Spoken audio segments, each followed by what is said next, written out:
Nah, akan tersalip dengan media-media mainstream lainnya. Saya mengingat ketika zaman proklamasi ya, saya merunut lagi ke belakang bahwa kita di Sulawesi Selatan ini yang paling kita mengetahui informasi bahwa Indonesia telah merdeka itu kan dari radio. Betul, di zaman radio, perjuangan. Ya, radio, ya. Kalau misalnya tidak ada radio waktu itu, tentu orang di Jawa sudah merdeka, kita belum tahu bahwa kita sudah merdeka. Ya, ya. Nah, makanya dengan adanya radio.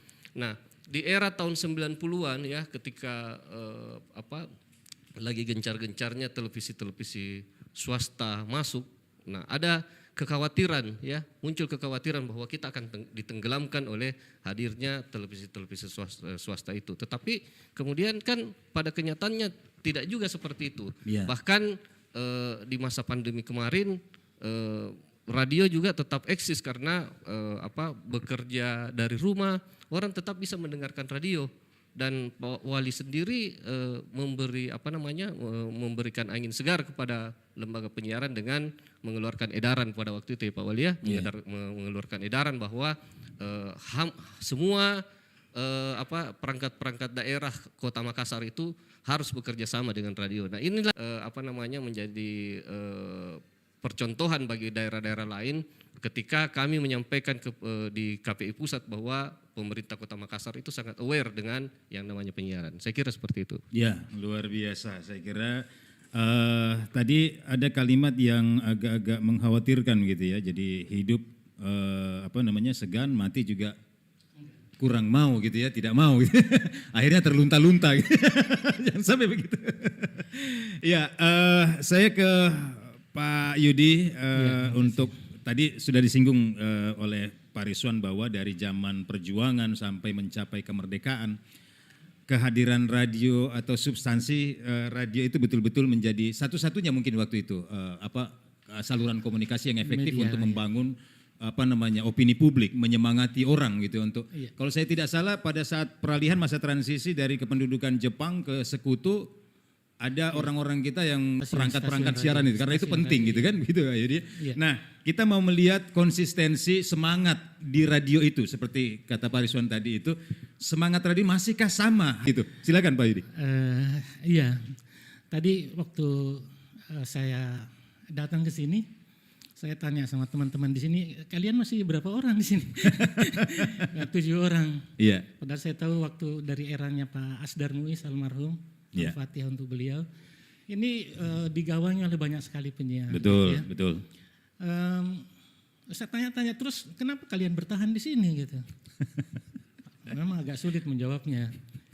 Jadi, tapi saya dapat jawaban yang relevan, saya kira. Mereka bertahan di sini karena cinta. Bekerja dengan cinta itu sering kita tidak bisa nilai dengan rupiah saja. Itu yang menarik sekali. Memang tadi saya tertarik dengan apa yang disampaikan Adinda Rizwan ini tadi dari KPID. Pasang surut lah, saya jangan bilang pasang surut lah media tidak penyiaran. Terlalu ekstrim kalimatnya. Iya kan, apalagi hari kebudayaan ya Pak Dani ya. Selamat Hari Kebudayaan Pak Dani. Iya. Mari kita perhalus bahasa-bahasa kita. Saya kira di era sekarang ini perlu kita memperhaluslah bahasa kita supaya media penyiaran itu kembali didengar, karena terlalu banyak noise di luar sana yang membuat kita pusing, pendengar kita pusing ini mendengar noise yang banyak sekali karena pertengkaran yang tidak dipaksakan untuk kita terima mau atau tidak mau. Dan oleh sebab itu sebagai insan radio saya kira kita harus menjadi betul bahwa kita perlu menjadi penyeimbang di situ. Kita memberikan hal-hal yang seperti Pak Wali Kota tadi bilang bahwa kita tidak sekedar siar tapi siar juga. Nah itu. Yang kedua yang ingin saya mau tidak mau saya kira teman-teman di media radio juga harus berkolaborasi lah, karena masa persaingan ini saya kira sudah lewat gitu. Saat tertentu kita bisa laksanakan lagi yang seperti ini. Saya ingat ketika saya kepala stasiun di Ternate dulu, saya bikin radio pool menjelang pemilu. Menjelang pemilu, dan itu diikuti oleh seluruh radio yang ada di Ternate. Jadi pada saat pemilu itu semua siaran radio itu diarahkan kepada siaran pemilu. Dan itu akan membuat eksistensi radio penyiaran itu makin kuat. Ya. Dan itu juga membuat teman-teman di media penyiaran itu tidak memelihara ini persaingan yang sama-sama mengintai untuk saling membunuh. Saya kira era seperti itu sudah selesai. Ya, ya, Kita ya. era sama-sama tumbuh di dalam ekosistem penyiaran ini. Ya. Nah,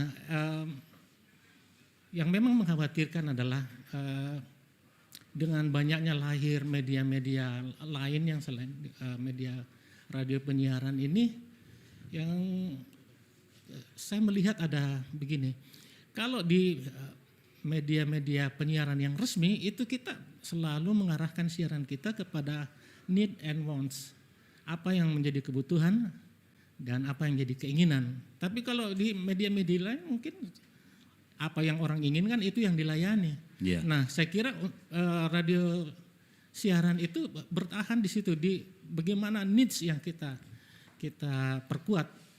Tadi seperti yang disampaikan bahwa bagaimana kita memberikan informasi-informasi yang bermanfaat buat masyarakat dari pemerintah kota misalnya, itu kan sebenarnya kita melayani needs-nya pendengar kita. Ya. Itu yang perlu kita perkuat saya kira. Ya. Iya. Tapi kalau bicara soal turbulensi, betul lah tadi yang dikatakan, mau pasang surut, mau hidup tadi istilahnya Pak Rizwan, itu memang betul. Ada turbulensi terakhir-terakhir ini karena ada format sekarang ini yang menyerupai radio juga Pak Yudi. Iya, iya. Gitu. Jadi tidak bisa ada penyiarnya juga. Iya. Tapi bedanya dia punya gambar. Kalau radio tidak ada gambarnya, audio toh tidak ada visualnya kan begitu. Iya, kekurangan sekaligus kelebihan. Karena Pak Dhani bilang tadi itu, Iya. radio itu imajinatif. Iya. Ya, jadi kalau orang-orang yang berpikiran sehat mendengarkan siaran radio, sehatlah dia. Iya. Sehat dia. Orang sehat bisa tidak sehat pikirannya. Karena apa yang dia lihat itu tidak sehat gitu. Jadi itu Ya, artinya dengan banyaknya media-media alternatif tadi itu kan belum tentu juga bisa dipertanggungjawabkan sebenarnya validasinya gitu kan. Iya. Mereka menginformasikan apa, orientasinya apa, kan juga tidak ada regulasi khusus yang mengatur hal itu sebenarnya, media legal, ilegal dan seterusnya kan begitu Pak Yudi ya. Iya. Tapi kalau saya sih teman-teman di radio siaran tidak perlu takut dengan itu. Karena bagi saya kita belum punya data yang valid ya. Seberapa banyak sih yang misalnya mendengar podcast itu gitu. Itu kan meskipun kita lihat di ini, kita bisa lihat tapi apa betul-betul dia ini atau cuma sekedar Ya, saja, atau mungkin publik yang harus diedukasi begitu, bagaimana supaya mereka bisa menerima informasi-informasi yang bisa dipertanggungjawabkan, kira-kira iya, begitu itu, mungkin. Itu yang tadi saya istilahkan dengan needs-nya Ya. masyarakat. Kita harus memperkuat bagaimana pelayanan pada bidang needs itu. Ya, Sehingga saya boleh katakan nanti radio siaran harus sudah menetapkan dirinya sebagai radio anti hoax. Tidak ada hoax kalau datang ke SCFM, nggak ada hoax di situ karena semuanya bisa dikonfirmasi. Iya.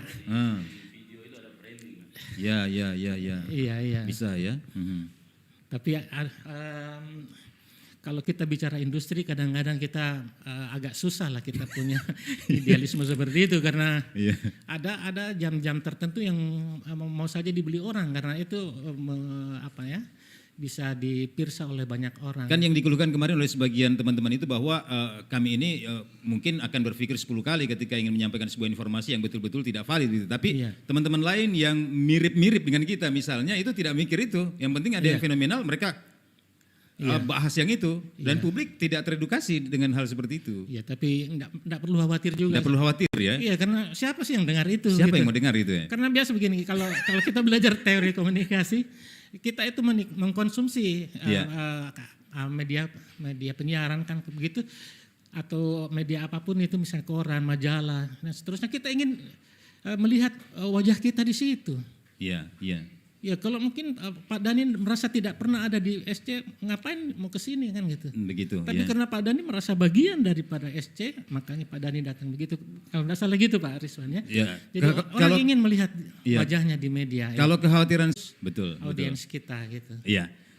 Terima kasih Pak Yudi. Saya mau berpindah sedikit ke Pak Dhani soal bagaimana gitu ya di sela strategis beliau ini yang harusnya memang bisa sampai ke halayak gitu. Nah, kekuatan gambar itu kita butuh waktu yang durasi yang lama